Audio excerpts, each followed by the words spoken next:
Today, I'm going to talk about a very common problem that A-level students taking economics have during consults.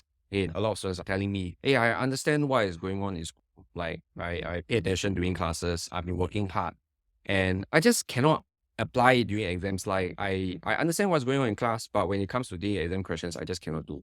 Or that I do already, then it comes back and the score, I fail or I don't do very well. What is wrong? What can I do?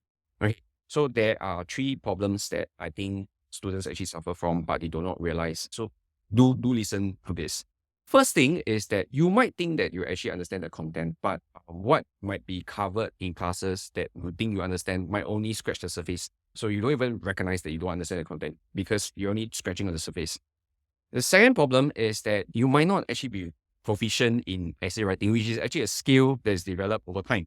So essay writing, it requires quite a number of things. It requires the ability to dissect questions, understand the requirements of the questions, do proper planning, be able to elaborate with economic evaluate. So these are things that can be acquired only across a period of time and doesn't happen overnight.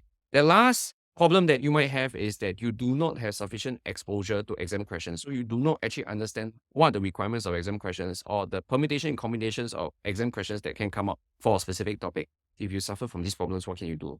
I'm going to give a very short and simple, quick piece of advice today. This is kind of applies to JC2 students and not JC1 students. If you're 6 months away from the A levels, this is a strategy that you can adopt. Okay, you should have almost finished covering your content in school already.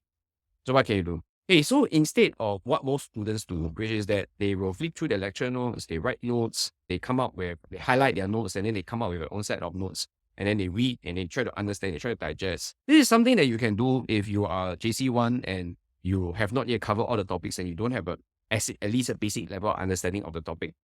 Instead of doing that very conventional way of revision, you should flip it around. Start with the 2023 econs paper. Then start by doing your TYS questions. Do your TYS question 2023 paper 1. Then next time you revise 2023 paper 2. Next time you revise 2022 paper 1. Next time you revise 2022 paper 2. Whenever you are attempting these papers, your objective is not just to attempt these papers. Your objective is to stop every time that you have a query. Okay, if every time that you are doing these papers and then you are stuck, what do? You stop doing the paper and then you go and revise that specific part. You go and try to do your research for a specific part. Look at your lecture notes. What is in the lecture notes? What are my answer keys that I've done in tutorials? What is available on the web for me to understand this piece of content? Once you understand the piece of content, then you go back to answering the question. So you use the papers to get an understanding of what kind of question comes up for specific concepts. Then you try to acquire that knowledge. So you don't acquire knowledge first, you attempt the papers first, and then as you get stuck in doing the papers, then you go and acquire knowledge, then you answer the question. Right, then after you answer the question, then you make sure you have a good set of answer keys ready. If you have a good set of answer key ready, then you grade your answers, right? Think of how many marks you have gotten. So this 4-mark question, how many marks you have gotten? This helps to condition yourself to have the examiner's kind of mindset so that every time you're doing a paper, you're asking yourself, hey, this point that I'm writing, how many marks is it going to get? Is it going to get me 3 marks out of 4 marks or is it going to get me 4 marks out of 4 marks?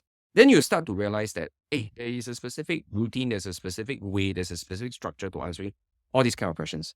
Then every time you finish a paper, write down a list of things that you are unclear about. And then after maybe you have a collection of questions, go and consult your teachers. This is a very quick strategy that I'll recommend JC2 students do if you're at this stage of revision 6 months away from A levels.